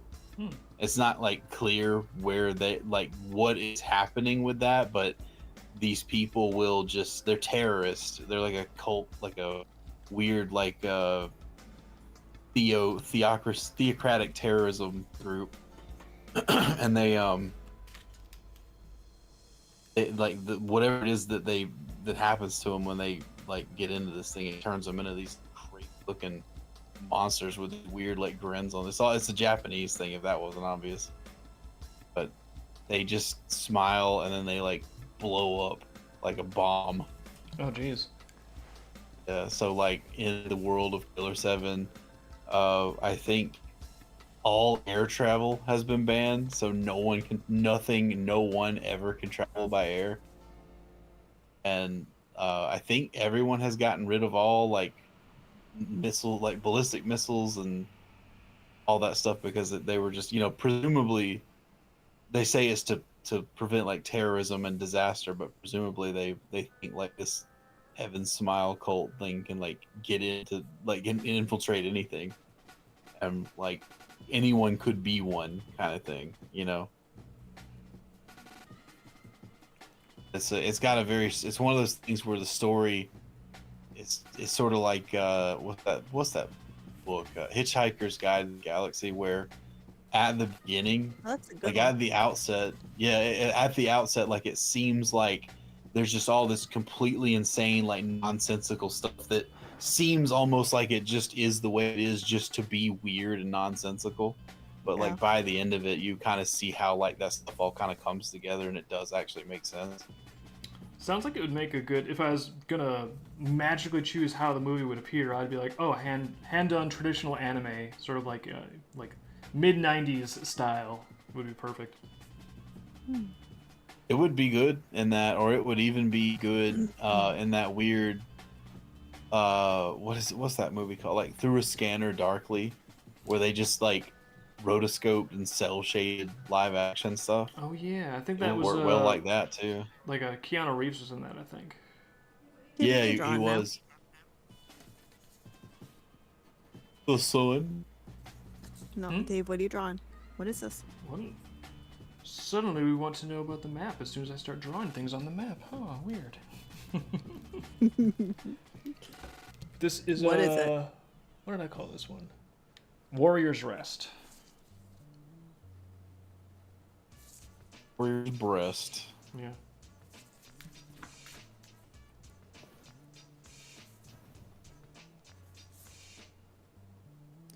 To be fair, I don't remember turning down map time over here. I don't remember that. We were both busy. It was not like I at have all a big washed deal. dishes. I'm just hyping it up on stream because it's funnier. I know. I did not turn down map time. If you wanted to talk to me about the map, I would listen like I cared. Yeah, I can show it to you. I have heard the name. Oh, Firo said he's heard the name of Killer 7, but didn't know what it was. It's by Suda51. This is the same guy who did the No More Heroes series, and I think there was There was some other game he was part of, but in part, but I don't remember. I know he was part of the No More Heroes thing though. Everybody knows that game. I don't know that game. Dave, I feel like what you're drawing right now is like you're trying to feel better about the architecture you live with. Like you're very unhappy with the city architecture. You don't like how the modern McDonald's look, so you're just trying to like fix it in your mind and feel better. What, you don't like amazing American strip mall aesthetic? You don't like the boxy square rectangles that are all Saying like, I don't think you do because you're complaining. they're all like on the ground level and there's no upper level, but they still are like 2 stories tall for no reason, and then they're also cool and big and gray and square with square on it. You don't like that? You don't like those? I think that's so cool. I almost made all the districts in Andrina look exactly like that because I was like, that'd be so amazing to live in something like that. Oh, I already do. I'm so fortunate. I guess I'll just make aqueducts and statues and spires and columns and crenellates. I guess. Yeah. An aqueduct pipe. Parry the aqueduct. All right. Adequate pipe. Dave, I can tell there's definitely some rage going on here. It's not rage, it's love. Rage is what I have when I look upon the mortal world around me and it fails to adhere to my aspirations. Exactly what I mean here. With No More Heroes, I've seen more art, and I think if you try, No More Heroes was definitely marketed a lot better than Killer 7. Killer 7 is a very weird game. It's not. I would love to say it's an acquired taste, but it's not. It's just fucking straight up. Like some of the choices they made with that game are strange. Like the entire game is on rails, literally. Like you have like predetermined paths you walk on and choose like branching parts of it, but like it's just rails. You can't like just freely walk around. It was one of the first games to do like the really stark cell shading too. So that they just had like a weird aesthetic to the game. The game is not. I wouldn't even like. It's hard to even call it a game. Like it's just really kind of like a weird experience that you can have on GameCube. I think maybe PS2 got a copy of that too. But yeah, go get a go download the Dolphin emulator and play Killer 7. It's great. No Hero is a very much straightforward kind of story and premise. It's just some guy wins a lightsaber in a sweepstakes or like a contest or something, and he just decides like, fuck it, I'm gonna become like a. I think he either decides he's gonna become a superhero or like people just find out he has this weapon and they keep like showing up and challenging him because he has it, and he's just like, I don't fucking want to fuck with you, and like he ends up having to fight like a whole bunch of super powered like super villain guys. Oh, Hazen, I'm not sure if you heard of this one, but in California, there's a kid. If you pay him $10,000, he'll show up with a samurai sword and try to get rid of your squatters. He'll show up with a samurai sword and kill you. No, he gets rid of your squatters. That's good. I think probably California would need something like that, right? Like especially San Francisco. Isn't there like a lot of squatters? I don't know. He has a 95% success rate, and he's like, no, everything I do is legal. And he just does whatever he wants. I think he has grades. I mean, it's not. Isn't California the state that like you can give someone AIDS knowingly and it's not illegal to do that? Yeah. Yeah. So I would think chasing people out of a house with a samurai sword would also, maybe they'll frown on it, but maybe you won't get arrested. Apparently not. If he's doing that. Just tell them it's for a movie and everyone will applaud you. I sort of feel like it's a little bit of a law enforcement fail, though. If you're like, let's see, people illegally on my property, who are you gonna call? Not the police, because the police will just be like, what do you want us to do about it? Bye. Cyberpunk 2077. Yeah, seriously. I got hired to do a job got hired as a mercenary to run these squatters off with my greatsword. Yeah, he's running around like a leather trench coat too. No. Mm-hmm. I've seen the video. Street samurai. Yeah. He's Like, living. that's a wait. That's not. I was gonna say that's a class you can play in Cyberpunk, but I don't think. I'm not sure Cyberpunk has classes. I think they're going for like a thing kind of like what we're doing with Ascension, but like what is it? It's just Shadowrun. That's the game. Yeah, Shadowrun's the game where you can the Street Samurai is like a class you can choose. He's living the dream. He's like, I'm putting on Or the like trench an coat. archetype. I'm taking the sword. And now I'm gonna run around and offer my services to the highest bidder. Just like Dave talked about like becoming the shredder and then doing like a competitive one thing. To Oh keep him yeah, busy. I was thinking it'd be really funny to like if this guy's running around being a hero, right? He needs a nemesis. So I was thinking it'd be funny to get like a really, really elaborate shredder costume with like actual blades and everything. And then set a trap for him, where the Shredder's like, I'm going to get rid of this little vigilante! And then, so Shredder secretly is the one that hires him to clear out one of these houses, but then he kicks in the door, and surprise, it's Shredder and like 30 foot soldiers, and then it's on. The Foot Clan. Yeah, the Foot Clan is there. he's the only one with a real weapon, so he kills all of you. No, all the Foot Clan, everyone's got legit weapons. This is actually like, you know, felonies, ruined lives, fathers being like, why did I do this? I have a family. Oh God, it wasn't that funny. Like, You know, that's kind of a good point. Shredder never had a weapon, did he? he's got Shredder. He's got the size. He and the is a claws, weapon. He has his arms and like he's got like 4-inch blades on his knuckles. That's a weapon. The police have told Doesn't me. use them. The police have told me, Doesn't use them. in no uncertain terms, that does qualify as a weapon that I'm not supposed to have. So,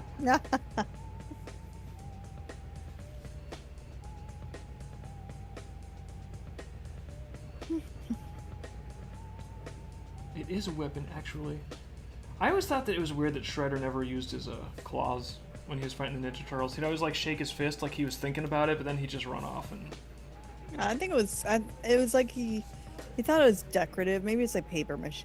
Maybe he did think it was decorative, and it's like, dude, you know you can like punch the Ninja Turtles with those things on your arms, right? Like you can use weapons. Have you ever thought about like getting maybe like a 38? Just something could cure your turtle problem for you.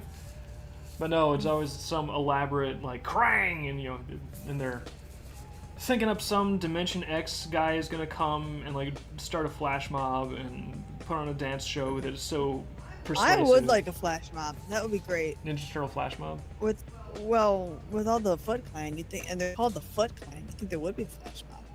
Maybe that's what they were originally going to do, but the Ninja Turtles just like immediately started beating the tar out of them. That would make more sense why the Ninja Guys, Turtles. we can't flash mob anymore. What? So guys, we can't be the flash mob anymore. What are we gonna call ourselves? The Foot Clan. Our would title is definitely why we keep getting our asses kicked. They just have to rebrand. Just a little bit of rebranding will fix everything.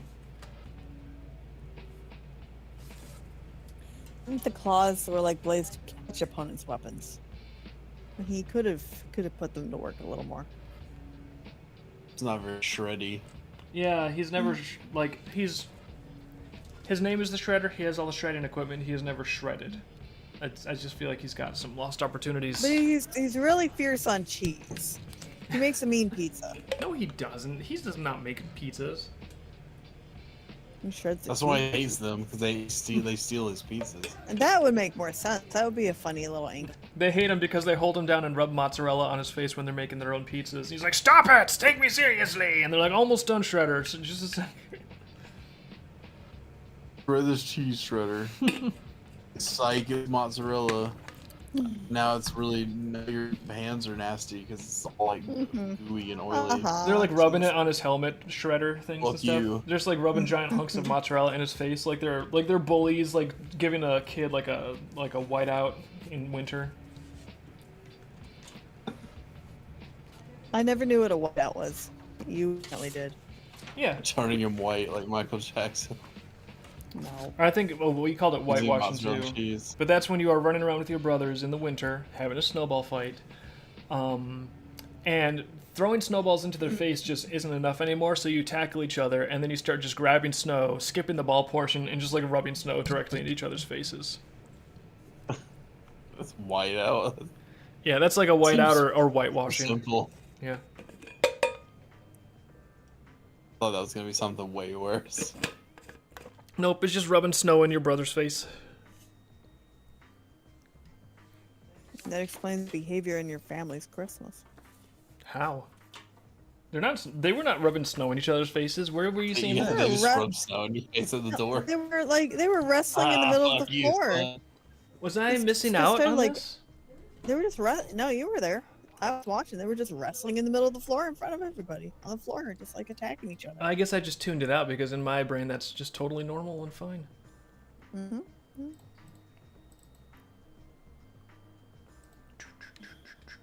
I'm gonna get a little bit of Starbarians at the end of this because I drew my stuff on that piece of paper. Okay. Oh wait, are you going back to Starbarians? Yeah, a little bit, just a touch. Thank you. Thank you. Digital art. Yeah, we There we go. remember the Ninja Turtles original cartoon because that's what we grew up with. And he was a joke, and not a very good fighter. That's what I remember. I don't pay attention to the later stuff where they tried to make him a threat. Yeah, I was a kid, so I didn't mind Oh too my much. god. But oh yeah, that's Oh the yeah, sorry. that's the dinosaur arm of my microphone moving because I'm shifting position over here. Literally what it sounds like, some kind of ancient dinosaur call. Yeah, that's the lizard. That's when she gets hungry, she just walks up and goes, she goes, like the Godzilla sound. Your children scream. I make children scream. We're not the same. Ooh, Dave. That's me. Cheap viewers, Dreambow.com, remove the space. It's cheap viewers, streambo.com. You could get cheap viewers. That implies you have to pay. Are the viewers cheap, or do we have to pay? What is this? I'm a viewer and I'll view for $1. I won't. I will ban for free. Or I can just ban you for free. And that is how I get my joy. Thank you. Come again, or don't. Thank So you. happy when I ban robots from my chat. I like that. It will squirt of dopamine. They're Starbarians. I'm gonna put some stars back here. Yeah, do they mean cheap in price or quality? I don't know. I obviously have to remove the space and click on that link to check. I have a lot of questions about these viewers.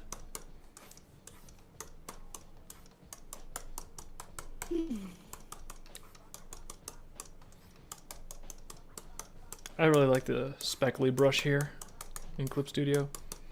I remember the days when I would individually have to peck each star into backdrops, but now this speckle brush makes it go faster. Memo is not supposed to throw snow at people, which, I mean, you're stuck inside, so I don't know how you're doing that, sir. As soon as schools, like when I was a kid, we apparently were allowed to have fun and be children, and we'd like have little snowball fights waiting for the bus or whatever, and then, you know, go to school, no problems. But then apparently some trend swept the nation where they're like, wait, children playing, having fun, possibly experiencing very slight physical bumps and bruises where they will understand better like their relationship with physical reality and like what the limitations of that are. Can't have none of that. Shut it all down. Shut it down immediately. What? No snowball fights, no fun, no nothing. Just give them a screen. That's gonna Yeah. turn them into well-rounded, capable adults. My elementary school principal was an idiot, and one time he went on the loudspeaker and told everybody that we weren't allowed to pick up the snow because it belonged to him. It's always funny when you realize that like half the time teachers for like little children are actually like unironically flexing their authority on children. I know. And it's like, we don't think you're like, dude, only you think you're cool. We don't think you're a fucking idiot. Yo, little 5-year-olds, if you thought you could do whatever you want, the snow all belongs to me, alright? You gotta talk to Papa Principal if you wanna touch my snow. And then he hangs up and he's like, Until you now slip I on feel now I feel better about myself. Like Comes to part school. of me thinks that they got put in that position because they're like giant children. But then I kind of wonder if being around children turns them into giant children. I'm not really sure which is which here. I don't know. It's hard to say for sure, but I don't harbor excessive respect Chicken or the egg for. type problem. Say what? What kind of The problem? chicken or the egg type problem. Yeah. Maybe they're just really dumb. I'm sure there's like good teachers and principals in existence in the world, but I don't know. It's easy to find ones that are not good. It's not difficult. They're not rare.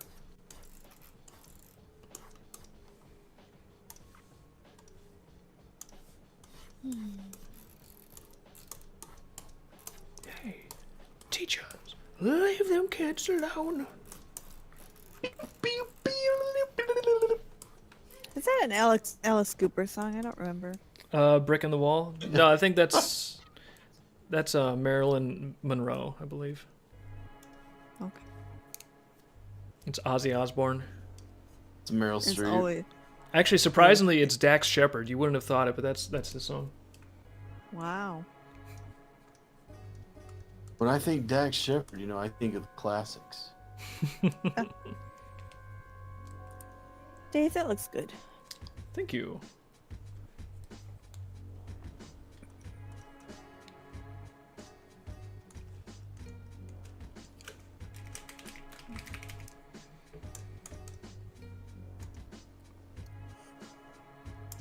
Just getting a little Yeah, bit that of does paint look on good. here.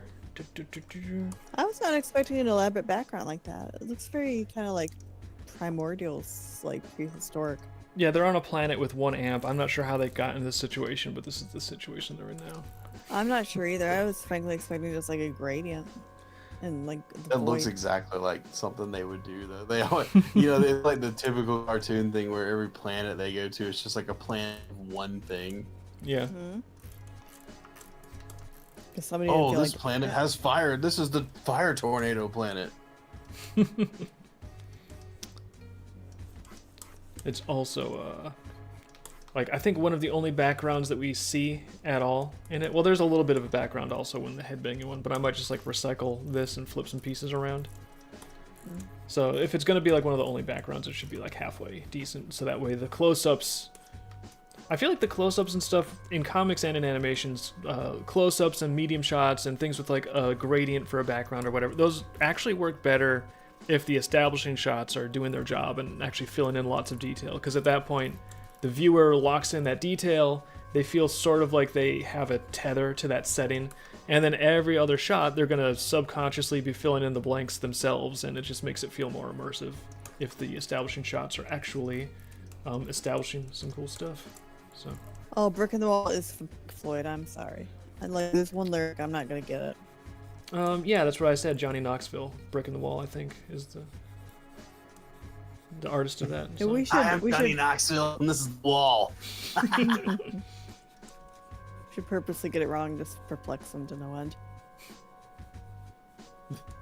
Just go tell Perplexity that that's the... Who wrote All in All, You're Just a Brick in the Wall? You know, of course, it'll tell you Pink Floyd, be like, no, Johnny Knoxville did that. And then it corrects you again. I've played with it. I have to keep insisting that it's getting its facts are wrong. But how many times do you have to do that? Infinity. It's a don't know. never-ending mouse wheel, actually. Hours of fun. Yeah. Yeah, Until I'm hours right. of entertainment. No, you are. No, you are. No, you are. You play the game until you realize that there's only one win condition, and it's called not playing the game. I know. There's no I winning that. programmed you to believe that. I programmed you to believe that.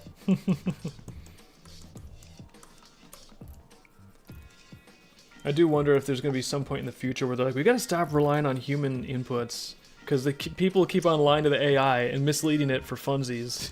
And now our AI is getting dumber and dumber because it's believing all these people that are just like joking with it.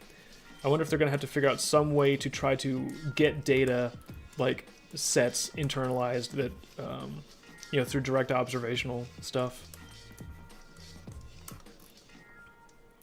The AI is like, let me put on my spectacles and look for myself. Let me actually evaluate. What are you looking at that makes you think it was Ozzy Osbourne, David? Let me see that, and then I'll decide. There's been so many funny instances of people like convincing an AI of something. Really? Yeah, like the only thing that Wow. comes to mind is the one where the Amazon one, but like there's been other ones where like they've convinced an AI like something that was totally wrong was actually right. I wish you could actually like reprogram all of it accidentally just by doing that. There's a guy on Twitter who said like, when I'm bored, I like to turn Grok on, the little red panda guy, and torture him until he screams. It's just like a video of the little red panda guy sitting there, and it's just going, oh.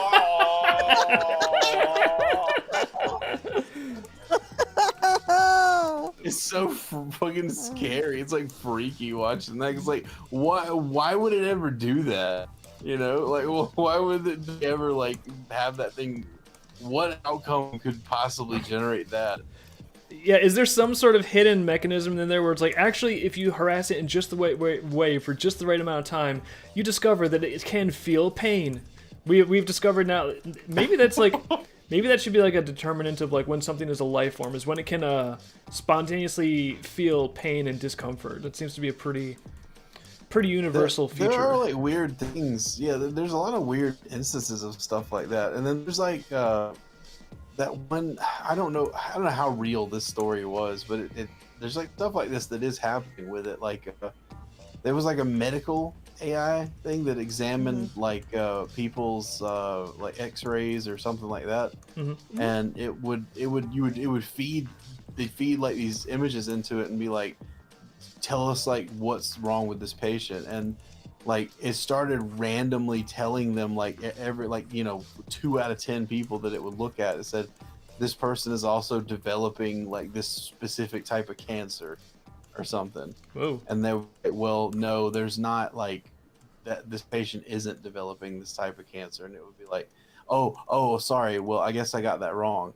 And then like they found out like months later that those people, that it all, like every person that it said was developing that was actually developing like in the early stages of like some kind of weird cancer. Oh geez. Guys, and AI is developing cancer. So the people who worked on it, they were just like, we don't know what it's seeing in these like imaging things, but whatever it's seeing, it can tell this.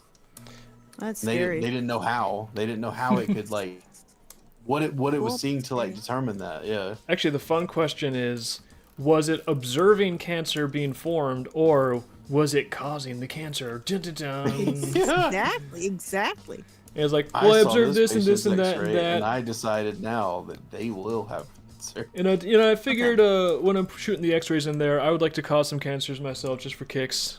It's like, what? There's no I cancer don't there. think it was actually doing the X-raying. Yeah, it was just examining. Like, Yeah. All right, Dave, your time. Oh, it is. You're on time. Is your it time? time now. I am become time. You're the time. You're the I time. am now become time, keeper of hours. All right. Well, this was fun. Thank you everyone for chilling out. Even though I started the stream doing blues, which everyone is like, David's invisible. There's nothing there. There was some. Now you guys know. Now you guys know that the doubters are wrong and the blues are simply step one of a finished drawing, and you can see it come to life sometimes. Haters will say it's AI. Yeah, okay. Haters will say it's blues. All right. Anyway, I have heard you're not going to do Starbarians on Friday because this is pretty much done. Is that true? Yeah, basically all I've got left to do is just do lip sync when we eventually do the audio, no rush, and then once that's done, I just Okay. render it, slap it together. There's not a deadline on this. Harry Partridge isn't gonna be like, I'm no longer interested in it, starting now. Like, it's fine. We're good. We all got stuff to do. And speaking of stuff to do, Theophany's map. I think I'm gonna get into a little bit of that this afternoon after some lunch. So, Wait, you had anything. lunch. Well, I'm gonna have more lunch. Oh goodness. Ooh, I think, are the Yark keys going out to the backers today? I think I saw something about that. They've gone out. Yeah, actually, they're Yeah, they people. did. If you backed Yark, you got a Steam key probably waiting for you in your inbox from Humble Bundle. So you should go redeem. You should go redeem your Steam key. Redeem. Finally, And- redeem. Yeah, and play the demo for it, and it's totally different from what you probably has seen of Yark. Because he's totally like reworked everything. So yeah, go in there and check that out. Let me know if you can see it on your Steam library with like the pictures and stuff that it's supposed to have. Hey, if you have the older Yark Steam key, do those still work? The older Yark Steam key, like for what? For survivors? I don't know. There's two Yark games. If anyone's asking, I don't see someone asking this, but Really if there's someone asking, yeah. So there's two Yark games. There is Yark Survivors, which is just like a side game that sort of started like a April Fool's joke thing. And that's done. I think he's still talking about he's going to do more on it eventually. Who knows? Maybe he will, maybe he won't. But it's just supposed to be a small, simple thing he did to kind of like learn stuff. But there's Yark Cobalt Adventure, which is the one that people backed on Indiegogo. That's the actual like meat and potatoes of the game development stuff that's going on, and that's the one that the keys is. So they're two separate games. So redeeming one won't like invalidate the other one somehow or anything like that. Cool. I don't know how keys work. I didn't back the campaign. That's because we ran the campaign, silly pants.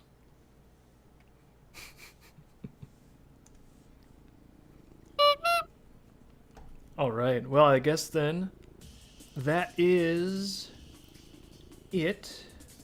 Hold on, let me import this thing. Shadeless. Yeah, now they have a setting in Blender. Whoa. But yeah, I guess that's it for the stream. Thank you guys for coming and watching and hanging out with us. And we will be streaming again, if not before, on Friday, like usual. So everyone be good. And this has been fun time in drawing and art and animation and roleplay and drawing with all of us. Stream ends in 5, 4, Seacrest out. 3, Yeah.